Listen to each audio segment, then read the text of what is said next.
Le sens de la parabole de la manne sera pleinement révélé et accompli par Jésus, qui en renouvellera le miracle en rassasiant de pain la foule qui le suit au désert. Une fois encore, le pain se multiplie comme la parole. C'est le propre de l'évangile de Jean d'aller jusqu'au bout de cette révélation.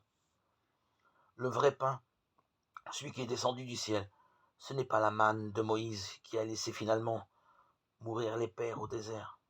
C'est Jésus lui-même. C'est moi qui suis le pain de vie.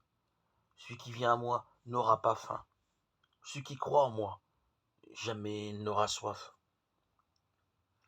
Manger de ce pain, c'est d'abord écouter sa parole. Je suis le pain qui descend du ciel. Quiconque a entendu ce qui vient du Père et reçoit son enseignement vient à moi. C'est ensuite avoir foi en lui. C'est enfin accepter de se nourrir de sa chair donnée pour la vie du monde. Comme leur père jadis, les Juifs qui écoutent Jésus murmurent et considèrent que ses paroles sont intolérables. Jésus répète pourtant avec force: celui qui mange ma chair et boit mon sang a la vie éternelle, et je le ressusciterai au dernier jour. Car ma chair est vraie nourriture et mon sang vraie boisson. Celui qui mange ma chair et boit mon sang demeure en moi et moi en lui. Ainsi, tout le mystère du repas de la scène se trouve-t-il symbolisé dans le récit de la manne. Le banquet eschatologique est déjà présent et donné.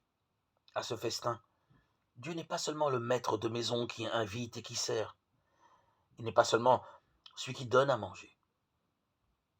Il est celui qui se donne lui-même à manger, afin de réaliser avec ses enfants une immanence mutuelle. Il veut demeurer en nous, afin que nous demeurions en lui. Il veut ne faire qu'une seule chair avec nous, dans une union au caractère nuptial. Il veut devenir notre propre vie. C'est cela, la vie éternelle. Jésus-Christ est l'unique médiateur qui nous amènera au Père.